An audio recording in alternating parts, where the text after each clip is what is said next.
inyo. Ayan. Heart react nga kayo dyan. Ayan, thank you so much. Alright, so mediatization theory by Harvard. Ayan, yung mediatization. Sinasabi ng theory that society and culture are shaped by media, influencing politics, religion, and social interactions.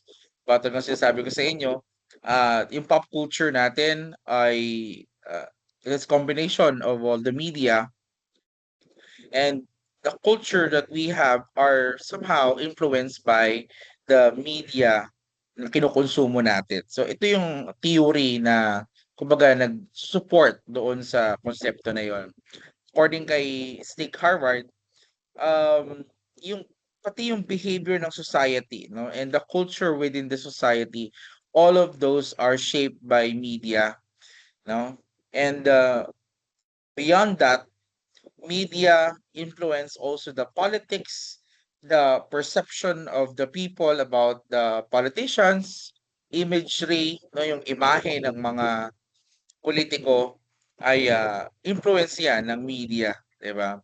And of course the religion, 'di ba? Imagine how can you form your faith kung walang media na nagsusupport or teaching you the faith, 'di ba? Like the Bible, the Christianity. Christianity is based from the Bible. So yung media ay yung Biblia na nagtuturo or nag-iimpluwensya doon sa Kristyanismo.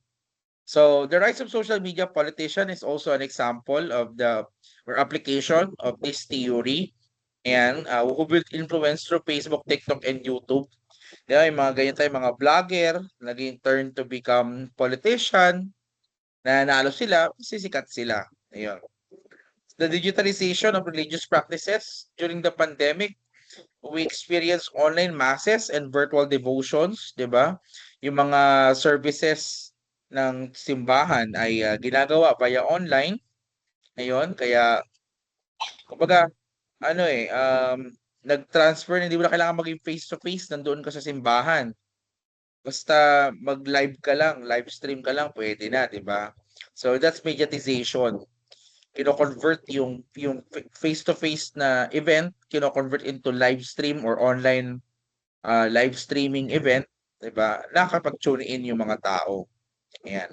Of course, the media-driven nationalism where historical events are reinterpreted through TV series, documentaries, and memes. Yan. Sa ibang bansa, especially Korea, maraming ganyan, marami silang mga historical series, 'di ba? That strengthens their nationalism. Tayo naman, yung General Luna, 'di ba? It sparks patriotism, also it sparks discussion or conversation, 'di ba? Na totoo ba talaga yung nangyaring gano'n? Si Aguinaldo ba talaga nagpapatay kay ano?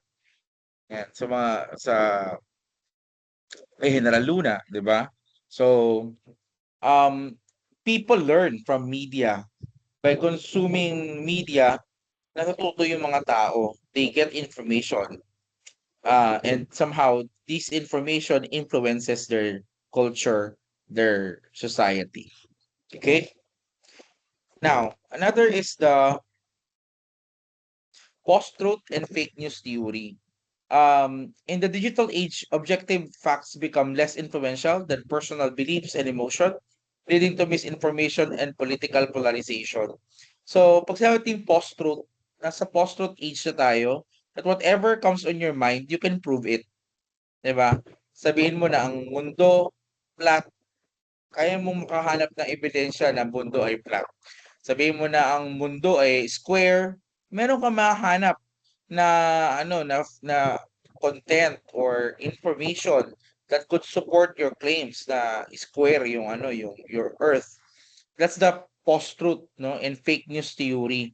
Sa sobrang dami na ng content na nagawa sa buong mundo, um, yung information napakadali ng mabali-balikwas, mabali-bali, 'di ba? Alam mo 'yun, kumalat yung information na mali. Napakadali na lang nun.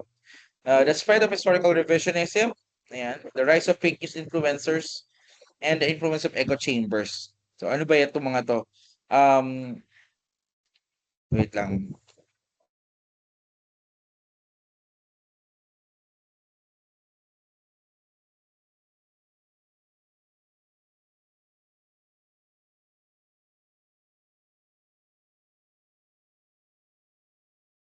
So, sorry. Spread of historical revisionism, yun yung binabago yung mga history, ayan. Nung panahon nung ngayon na nakaupo si Pangulong Bongbong Marcos, there are some information na somehow ay binabago niya no, na mga nakasanayan o naituro sa amin, mga millennials, naituro sa mga Pilipino. Kaso nung nasa posisyon na siya, binabago niya na 'yon. Um, Marami ring fake news influencers, sila yung nagpapakalat ng mga peke na mga impormasyon. Ngayon, ginagamit nila yung kanilang impluwensiya, kunwari mga awtoridad sila, kunwari mga news reporter sila, pero yung katotohanan, nagkakalat lang talaga sila ng maling impormasyon. And then the echo chambers where people only consume news that aligns with their belief. 'Di ba? Kapag ikaw ay DDS, ang laman ng Facebook mo puro DDS na lang din. Gano'n 'yan, echo chamber tawag natin diyan. Kumbaga, hindi ka na nakakawala doon sa topic, hindi ka na nakakawala doon sa side na 'yon. Kung ikaw ay pro doon sa bagay na 'yon, hindi ka na makakaalis or nahihirapan kang makakita ng content na makakapag-set you apart from that, position of belief, 'di ba? Kasi 'yun na lang yun yung mapapanood mo, eh. Lahat ng content na sinasabi na, bayani si ano, Daddy Digong, 'di ba? Si Pangulong Duterte, dating Pangulong Duterte, yun nila-like mo, pina-follow mo, shine-share mo, yung algorithm ang gagawin niya ay, yun na lang yung kanyang ipapalabas sa'yo, 'no, ipapakita niya sa'yo. Ayan, ganyan 'yan. So, we are in the age of post-truth. Whatever your claim is, you can prove it kahit gaano pa kabaliktad, ka-weirdo, 'yun. Andiyan pa kayo? Naintindihan niyo, nakakasunod kayo? Heart react nga kayo or thumbs up kayo diyan? Thank you. So, affect theory, affect theory by Brian Masumi and Sarah Ahmed tells us that emotions, feelings, and sensations play a huge role in how people interact with the media and culture.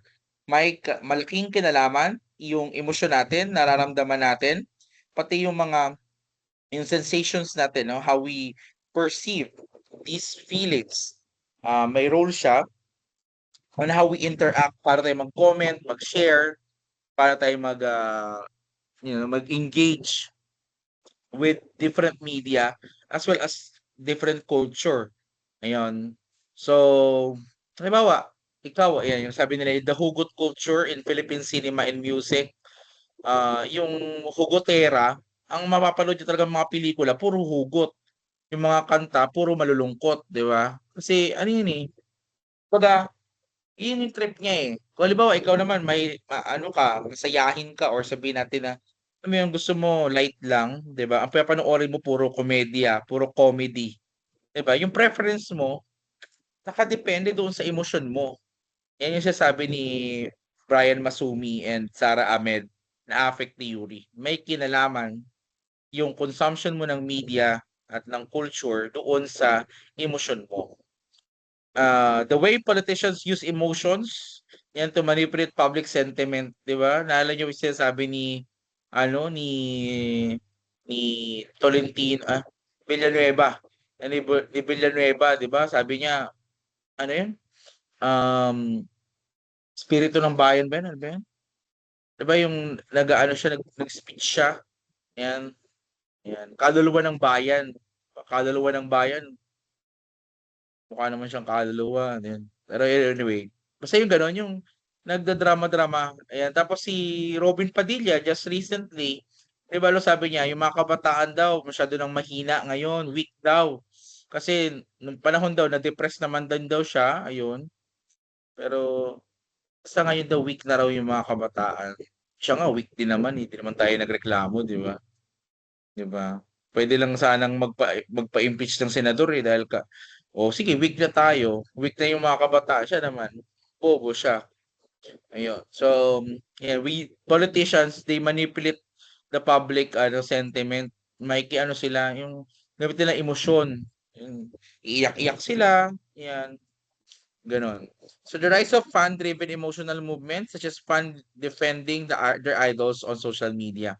Yung mga ganyan, no, halimbawa yung mga nakakasali tulad nung kay IC ngayon, nangyayari kay IZ ng sex bomb.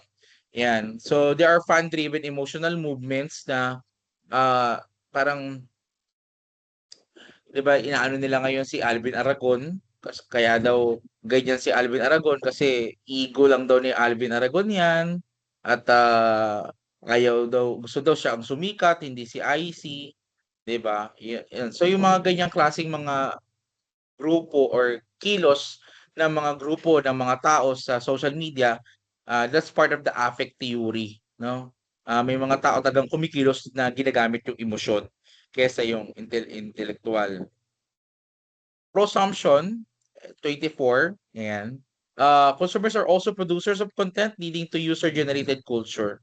And nasa panahon na tayo ngayon ng hindi na consumer or consumption, but producer, yung consumers become producers, kaya prosumption yung tawag ni Alvin Toffler and George Ritzer. Because of the social media tools, no, yung mga tools na meron ang social media, in-enable niya yung mga tao o mga user or mga ano ba, swerte users, no, ng social media to become content creators na rin. Kita mo mga vlogger, ayun may mga ano na rin, may mga vlogger na rin ngayon, may mga ah, gumagawa ng music, ayan, nag-upload sa social media, 'di ba? So that's because yung tools na dati available lamang sa mga network, available lamang sa GMA7, sa GMA7, sa ABS-CBN o yung sa mga TV network. Ngayon, kaya na rin siyang magamit at gawin ng mga users. Unang-una yung camera, no? Yung camera, mahal kasi yan dati pero ngayon kahit cellphone lang gamit camera ng cellphone, pwede ka na makagawa ng content. So, dumadami yung vlogger. At nakikisali na yung mga consumers, no, doon sa paggawa ng popular na kultura kasi kung ano yung trending, kaya naging trending yun kasi dumidepende sa dami nung gumagawa rin ng content ayon doon sa unang content na yon, 'di ba? Halimbawa yung mga trending na sayaw, 'di ba? Yung "Eeny, Meeny, Miny, Mo Lover", 'di ba? So, masabi mo siyang trending kasi ang dami nagko-content na yun ang ginagamit na kanta, 'di ba? So, the popularity of DIY content creators, TikTok, YouTube, and Facebook, the rise of self-published Wattpad authors. Dati kailangan meron kang publishing house para makapag-publish ka ng ng stories, ng novel, 'di ba? Nagkaroon ng Wattpad, pwede mong i-upload doon, i-post doon, 'di ba? Ayun. The fan edits, mashups, and remixes, 'di ba? Makita mo mayroong video, dadagdagan ng mukha nila, 'di ba? Reaction video daw nila. 'Di ba? Ano naman pakialam ko sa reaction video nila, 'di ba? 'Di ba? Pero gano'n nangyayari. Kumbaga, tayo bilang mga users, nakikisali na rin tayo sa usapan gamit yung gamit yung pag-e-edit, mashups, and remixes. Okay pa kayo? Nasa kalahati na tayo. The Algorithmic Culture by Tarton Gillespie. The algorithms determine what we see online, shaping our culture, beliefs, and preferences. Okay? So, akala natin, lahat ng napapanood natin is because of our self, parang, kumbaga, sa sarili lang natin, no? Kumbaga, control lang natin sa sarili natin yung napapanood natin, but that's definitely wrong. No, the truth is there is an algorithm, and the algorithm is the one concerned about the programming of the content that we're watching sa social media, yung linyada o yung pagkakasunod-sunod ng content na napapanood natin sa online are because of the algorithm, no? Na-discuss na ba natin 'yun? Pero yun nga, may algorithm tayong pinag-uusapan. So the influence of Facebook and YouTube algorithms in radicalizing political opinions. So ano ba yung problema rito sa Facebook and YouTube algorithm? Kung ano yung trending, yun yung kanilang isa-suggest sa'yo. If your friends are somehow watch these videos already, later on, isa-suggest niya na sa'yo, no? Because ay, yung mga friend mo pinapanood 'to, baka trip mo rin ito. Kahit hindi mo naman taga-trip, 'di ba? So, yun yung problema sa algorithm ng Facebook. Kapagka pinag-uusapan, sabihin natin na may 1,000 na nanood, no, sa saglit na panahon, asahan mo yun, yung Facebook mismo magtutulak dun, magsa-suggest nun sa iba pang mga manonood. Yan. Eh, paano kung walang kwenta yung content? Eh, paano kung halimbawa, medyo ano, may kinikilingan yung content? Walang pakialam si algorithm. Ipapalabas niya yon sa lahat ng gusto niyang palabasan or anohan, pakitaan ng video na yun. Algorithm doesn't care about the content, yung intention ng content. Walang pakialam ng algorithm. Algorithm algorithm's concern is the viewership, the engagement that a video can produce. Yun. Kaya pagka maraming nag-uusap-usap about dun sa video na yon o nanonood ng video na yon, asahan mo yon, papalawakin niya pa yung reach nun. Mas marami pa yung nakakapanood nun. Kahit na mali, kahit na fake news, disinformation, or misinformation yung content na yon. Naintindihan nyo? Okay pa ba kayo? Siya na bang mabilis? Yan. Wala naman kayong choice. Sabayan nyo na lang ako. Anyway, so TikTokification of culture, yan, where trends are dictated by viral content. Yan, nati-TikTok tayo, 'di ba? Ay, viral 'yan, sundin natin 'yan. Uy, ito yung bagong sayaw ngayon, 'di ba? Tingnan niyo yung Ale, yung kantang Ale ng Bloomsfield, 'di ba? Yung isang araw na nagmamaneho sa Cubao, 'di ba? So, isipin niyo yun, para 20 years daw ba or 14 years, no? Since the song was created. Pero actually matagal na yung kanta na yan, 1980s pa ata yan. No, hindi pa Bloomsfield ang kumanta ng Ale, may Ali na talaga, lalaki pa lang yung kumanta. And now, trending siya, 'di ba? Bakit? Kasi there are people who dances, creates content with those music, 'di ba? Naalala ko yung Tala dati, 2020, no, 2020 yung Tala ni Sarah Geronimo. Tagal na ng Tala, parang early 2000 yan eh. Yung ano Tala na original. Ah, oo, nasa 2002 ata, 2004 yung Tala. And 2020 naging uso, 'di ba? Bakit nagiging uso? Kasi nga may nagti-TikTok nung kanta na yun. 'Di ba? Kaya nagva-viral ulit. Manipulation of the search results, yeah, leading to selective exposure and online echo chambers. This is the true thing about our searches, Google searches. Hindi hindi porket binigay ni Google ay yun na talaga yung pinakatamang sagot. The results of Google search is influenced by money, no, and exposure. So, pag halimbawa, yung bagay ay kakaunti lamang yung mga website na nag-uusap-usap or nagta-tackle ng topic, asahan mo yun. Yun lang yung ibibigay ng Google. Ayan, mini-mention yung keyword na sinearch mo. Kapagka marami yung available na website na nagdi-discuss ng keyword na sinearch mo, halimbawa, you ask for a coffee shop, 'di ba? Maglalaban-laban yung mga yan, palakihan ng bidding kumbaga. Kung sino ang pinakamalaki ang binayad sa Google, yun yung ilalagay sa top ng searches mo, no? Sa search results mo. Naintindihan niyo ako? Hindi hindi porket sorry. Yung pagpoposisyon ni Google sa resulta ng search mo, hindi sa objective. Hindi siya objective. Hindi siya dahil, ito yung tamang sagot sa hinahanap mo. No. Ito yung may pinakamalaki ang binayad sa akin para ipakita ko siya every time may maghahanap ng keyword na yon. Naintindihan ninyo? Ano ba yung keyword is coffee shop? When there's somebody um, type or search coffee shop sa Google, itong mga restaurant na to that has websites, nag-bidding na sila, nagbayad na sila. no, ng palakihan ng bayad para maiposisyon yung kanilang website mula sa taas hanggang sa pinakamababa. Yun yung katotohanan, hindi siya objective. It's not about the right answer or the appropriate answer for your query, but it's about the money. Now, who pays more will be positioned on the higher search results of Google. Ayan. So, algorithmic culture yan. Pera-pera, kumbaga. Sa Facebook, pag meron kang content, may vlog ka, di ba? In-upload mo yung vlog mo kahit gaano kaganda yan. If hindi mo yan binoost, makukulong lang yan sa page mo. Kailangan mong magbayad to capitalize the platform. Magbabayad ka talaga ng boost para pag-usapan or para mapanood ng mas marami yung video mo. Okay pa kayo? Thumbs up nga or heart reaction nga kayo dyan? Nakakasunod naman ba? Ayan. Alright. So, Cool Capitalism by Jim McKeegan.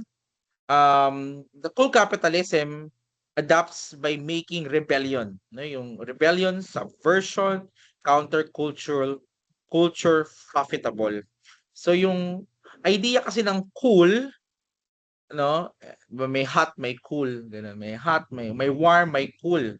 And yung mainit is I think it's going with the flow, nagiging ano ka, nagiging warm yung culture mo. But if you go against the trending, no, para ka nagre-rebelde doon sa trending, we call that cool, no? We call that cool. Halimbawa, anti-social, parang gano'n. Anti-social. Pag tinanong mo, ano yung anti-social? Hindi yung mahilig makipag-socialize. Kasi ayaw nga diyan doon sa hindi nakikipag-socialize eh, 'di ba? Ayun.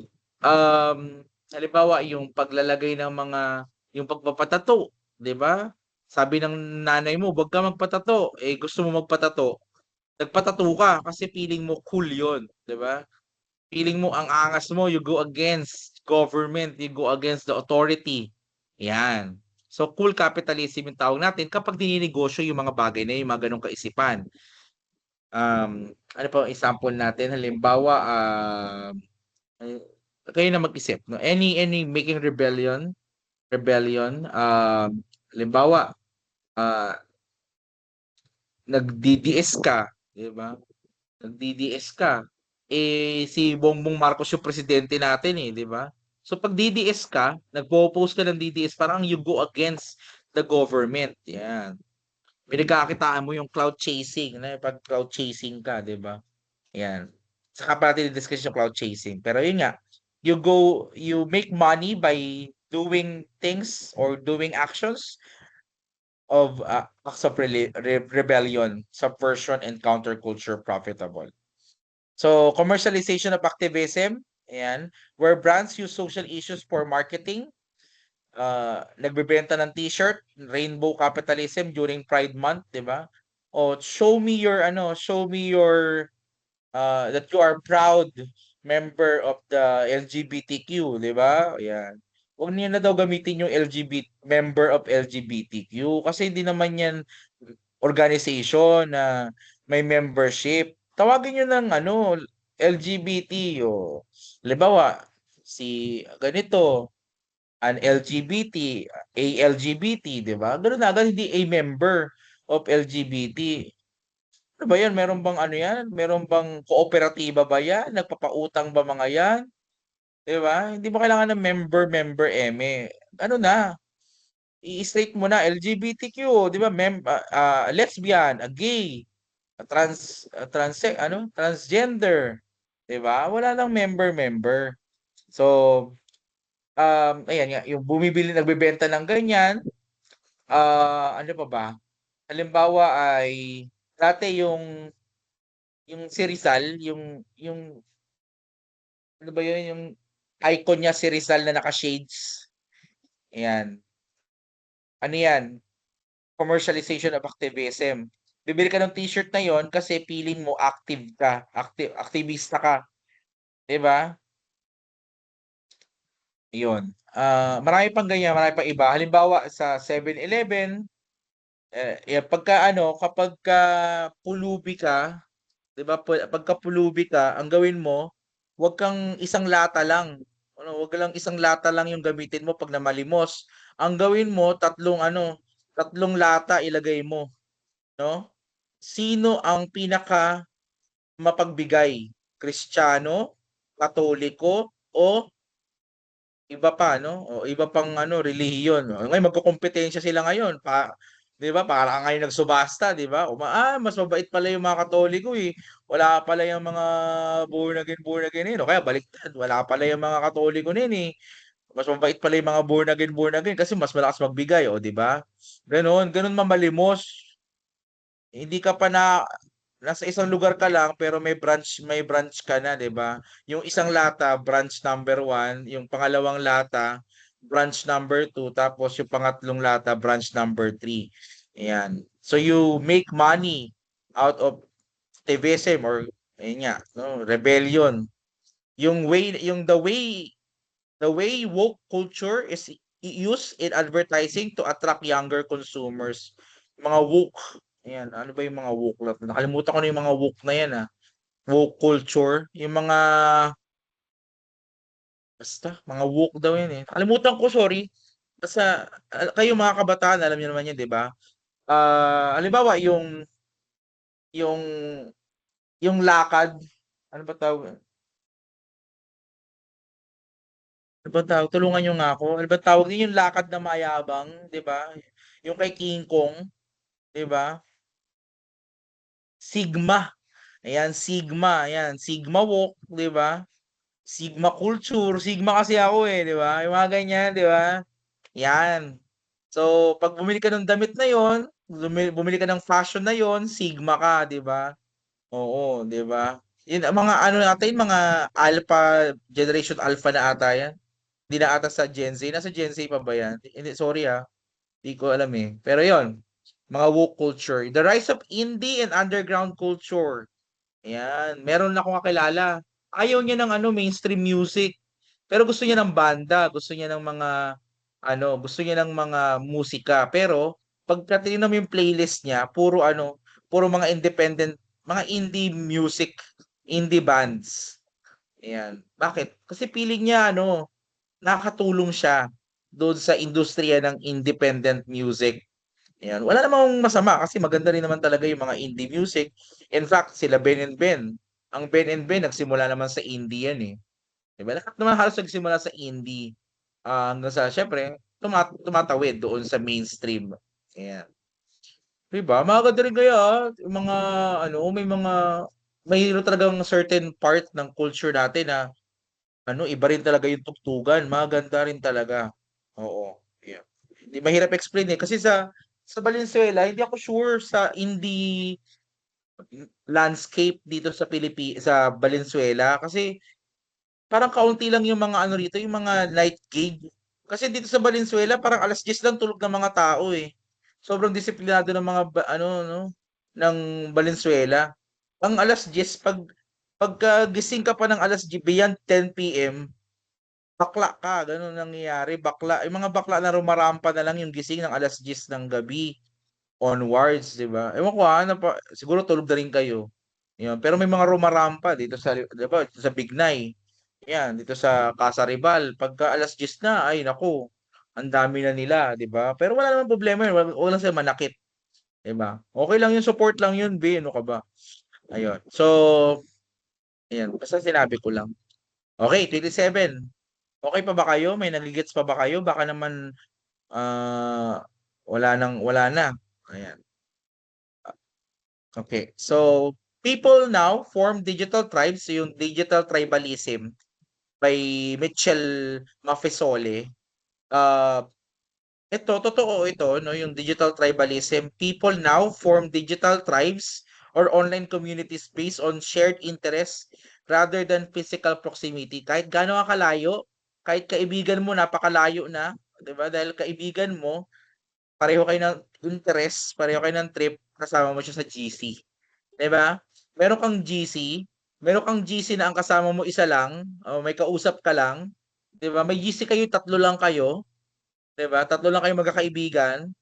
Tapos ngayon meron kayong nakilalang panibagong kaibigan. Instead of letting that person join the existing group, gagawa kayo ng panibagong group na 4 na kayo. Tama ba? Ganyan ba kayo? 'Di ba? Papagtsismisan ninyo, 'di ba? Halimbawa kami mga mga teacher ninyo. Ayan, meron kaming GC na 5 lang kami. Tapos meron kaming GC na 9 kami. Dun sa 9 na yon, yung 5 dun galing din sa kabilang GC. 'Di ba nadagdagan na ng 4, 'di ba? Kasi may mga information na pang kayo lang eh. Kumbaga sabi nga namin, "Wag mo ipapasa yun dun sa kabila kasi yung humor na yan pang atin lang." 'Di ba? Naintindihan niyo? Gano'n, yung digital tribalism. Kumbaga grupo-grupo tayo gamit online communities, online yung group chats na tinatawag, ayan. At, kasi tayo magkakapareho ng interes kahit magkakalayo tayo.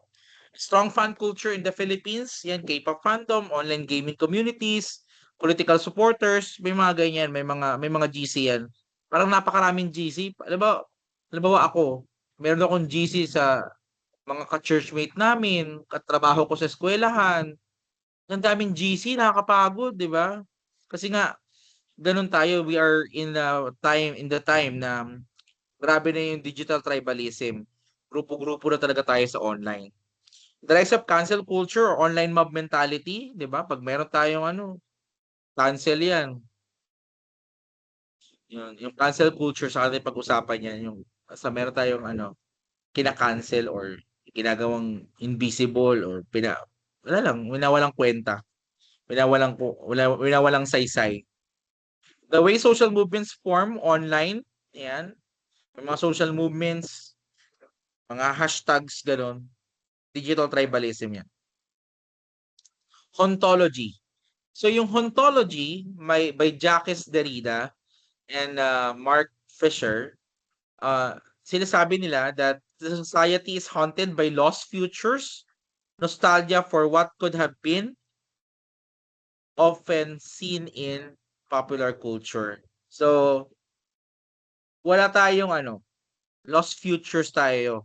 We are haunted by our nostalgia. Itong ontology na 'to, may kinalaman ito dun sa nostalgia theory, 'no, na yung ating present, how we perceive our present has something to do with our past, 'no? Siyempre wala ka namang paghuhugutan para maunawaan mo yung kasalukuyan kundi yung mga nakaraan, 'di ba? Gano'n din yung future mo, yung pagpaplano mo para sa future mo may kinalaman din yung nostalgia mo o yung past mo, 'di ba? Totoo 'yan. Agree ba kayo do'n? 'Di ba parang may mga trauma tayo, eh, 'di ba may mga trauma tayo. These trauma are part of our pasts and somewhat planning for our future, we prevent these traumas to happen again or to even ma-touch mo man lang or baka magkaroon ng pagkakataon mangyari ulit, 'di ba? Ayaw na ayaw mo na 'yon. That's nostalgia. But in ontology, yung in the collective manner, yung lipunan mismo merong merong kino-consider na nakaraan sa kanilang pamumuhay sa kasalukuyan at pagpaplano ng kanilang hinaharap. Naintindihan ninyo? Ah, kung napanood niyo na yung topic about the nostalgia are more of individualistic, more of for each of us. We are haunted by our past. But hauntology is a collective perspective, no? In a collective manner, minsan yung buong pamilya meron silang ayaw na mangyari ulit, 'no? Meron silang ayaw na, um, mangyari ulit, iyon. Pine-prevent nila yon mangyari ulit. So the longing for past golden ages, the use of throwback aesthetics in music, the feeling that nothing new is being created. Yan yung pakiramdam natin na wala namang bago, eh. Lahat yan pa rin yun. Ano lang, binump lang, 'di ba? Parang inano lang, ni-resend lang, 'di ba? Yan, hauntology yan. Yung we are lost, we have We're haunted by lost futures. Hindi natin alam kung ano yung ating hinaharap kasi di tayo maka-move on doon sa nakaraan. Ayan, naintindihan ninyo? Di tayo makaalis-alis sa gapos ng nakaraan kasi wala, eh. Dito rin tayo maka-ano, maka-move on, maka-move forward. Ay, yung move forward, forward din kumbaga. Naintindihan niyo? May na-gets kayo dun sa mga sinabi ko? Heart react nga kayo diyan para lang malaman ko. Malapit na tayong matapos. Um, Let's say slow media theory. There are times na we feel sobrang bilis na ng mga bagay-bagay, yung oras ang bilis-bilis, 'di ba? Parang ngayon Thursday na, 'di ba? Parang kahapon Linggo lang, 'di ba yung feeling na gano'n? So, because of that feeling na parang ang bilis-bilis ng lahat ng bagay, there are people who are advocates for mindful, intentional consumption of media instead of fast algorithm-driven content. So may mga tao na mas gusto nilang ninanamnam, no? Ninanamnam yung pangyayari, no? Ninanamnam yung pinapanood nila, 'di ba? 'Yun. May mga gano'n, halimbawa, yung mga music natin, ayaw natin ng mga sobrang bibilis na mga pop music, 'di ba? Parang ang bibilis kasi ng pop music ngayon, eh. Mas gusto natin ng mga inda-indayog lang, yung mga mababagal lang, mga ano, "Bakit ngayon ka lang?" 'Di ba? So, ayaw mo na ng mga ano, dubi-dubi-dap-dap, 'di ba? Dubi-dubi-dap-dap, dubi-didi-dap-dap, 'di ba? Ang bilis kasi, 'di ba? Parang nakakapagod, 'di ba? So, mas gusto mo yung mga slow music, 'di ba? Gusto kitang isayaw ng mabagal, come what may, she believe, 'di ba? Binago yung anyway, pero yun nga, gusto natin mabagal lang yung ano, yung pelikula, hindi gano'n ka fast pacing. Are you familiar with films by Love Diaz, 'di ba? 8 hours of film, 'di ba? Grabe, para kang nagtrabaho, 'di ba? 8 hours ng pelikula, para kang nagtrabaho, pumasok ka ng opisina, 'di ba? Kapagod. Pero there are some people who prefer that kaysa yung mga pelikulang masyadong mabilis, fast pacing, ayun. The growing popularity of long form podcast, nasanay kasi tayo sa TikTok na paisa-isang minuto lang yung content. Ngayon, naghahanap na tayo ng medyo mas malalim na ano, paliwanag, 'di ba? Ako, alam mo yung Diary of ano, yung sa American yun, eh, Diary of Successful ba yun, Basta may Diary of yung lalaking ano, Shark Tank yung ano, podcast. Ayan, pinapaliwanag nila yung maraming bagay. Medyo long format siya 'pag pinanood ninyo. Nasa nasa 5 to ano, eh, 5 to 15, minsan nga 30 minutes pa yung ano, buong podcast. Pero ang dami mong malalaman, 'di ba? Hindi siya hati-hati, 'di ba? Yung iba naman mas yun nga, katulad nung, Dog Show Divas, 'di ba? Yung Dog Show Divas kung ano-ano yung pinag-uusapan nila, ang bilis-bilis. Minsan 'di mo na ano, eh, 'di mo na ba't tayo umabot sa usapan na yun, ba't sila umabot sa usapan na yun, 'di ba? Nanonood pa kayo ng Dog Show Divas? Sila ano, sila McCoy Dobbs, saka si Bow. Yan. So, the return of slow traditional hobbies and yung mga vinyl collecting, film photography, long form reading, yung paggagatsilyo, 'di ba? Diamond art painting, 'di ba? Ayan. Nakakatanggal ng stress 'yon, 'di ba? Ako dati naalala ko yung gatsilyo. Ayan, marunong akong mag-gatsilyo dati, parang ngayon 'di ko na alam paano nga ulit 'yun, 'di ba? Saka yung burda, yung pagbuburda, ayan. Paborito ko 'yan, gustong-gusto ko 'yan, eh. Kasi nakakatanggal ng stress, 'di ba? Ayan, yung pagpapaputok ng ano, ng bubble wrap. Yung bubble wrap ngayon ang lalaki ng mga bubble, eh, 'no? Yung ang lalaki na nung ano, bilog. Nakakaano na, ang bilis mo lang saglit lang ubos na. Dati ang liliit nun, 'di ba? Maghapon ka, ayan. The resurgence of in-depth storytelling in Filipino indie films, moving away from formulaic blockbusters. Ayan, gusto mo na ngayon ng ano, ng, alam mo yun, in-depth storytelling, yan.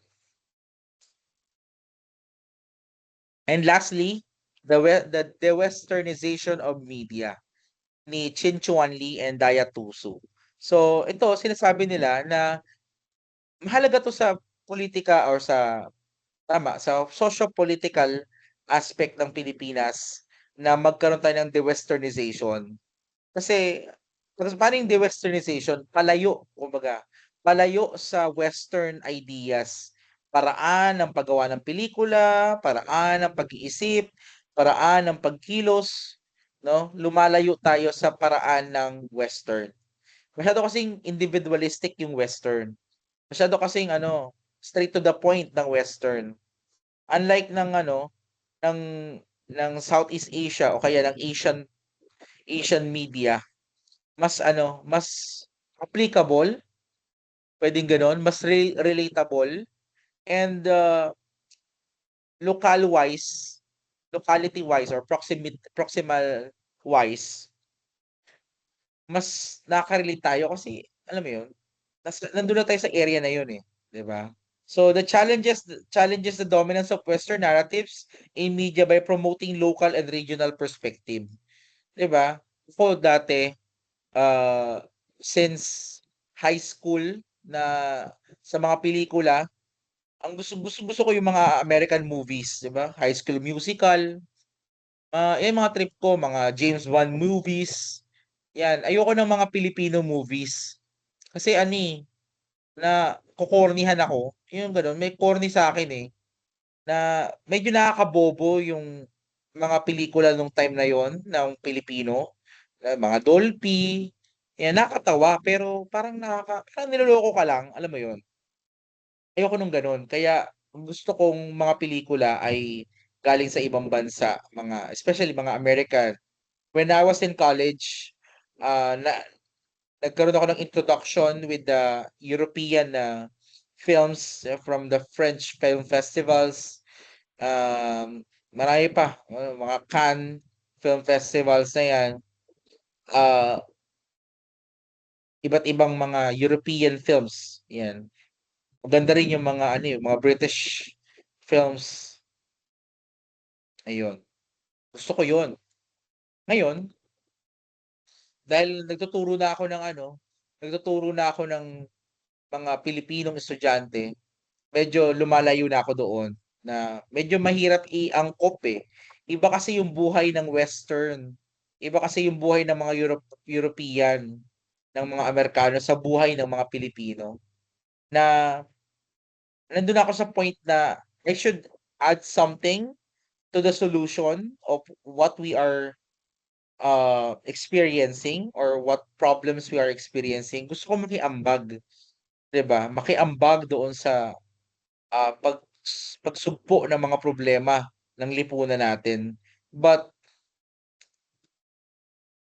kung kokolekta ako ng mga impormasyon galing sa Western ideologies, hindi 'yun tatagos sa ano, sa lipunang Pilipino. So, we have to consume our own media, to learn more about media, our media, and to provide better solutions for our society. 'Yun yung tingin ko, 'no? Kung gusto mong matulungan yung lipunan mo, unawain mo muna yung lipunan mo. Paano mo sila mauunawaan? Panoorin mo yung mga kwento, 'no, mga buhay ng mga tao sa lipunan mo, ayun. So the rise of Southeast Asian cinema and as an alternative to Hollywood and Korean dominance, the shift towards Filipino-produced content with local teams rather than copying Western formats, and the promotion of indigenous and folk traditions in mainstream media. Yan, kaya yung mga pelikulang General Luna, gusto ko yan. Quezon, yung mga about sa Pilipinas, gusto ko yung mga gano'n. Which is dapat kayo rin, suportahan ninyo yung mga sariling atin. Kasi wala naman, hindi naman kayo ano, eh, Hindi naman kayo kumbaga nakatira doon sa mga yun, eh. Dito naman kayo nakatira. So, if you aid our countrymen, for sure may kinabang din kayo. Kung tutulong kayo sa lipunan natin, for sure makaramdam din kayo ng ano, ng unlad, 'no, ng, comfort, 'yan. For sure babalik sa inyo 'yon kasi you help your own ano, society, yung society kung saan ka nakatira, 'di ba? Naintindihan niyo yung point ko? Ayan. So, with that, that's the end of the slides. That's the end of the topic na rin for assigned to you, to your class, no, the discussions assigned to your class. I hope you learned something tonight. Maraming salamat sa inyong oras. I'll stop the recording from here. Ayan.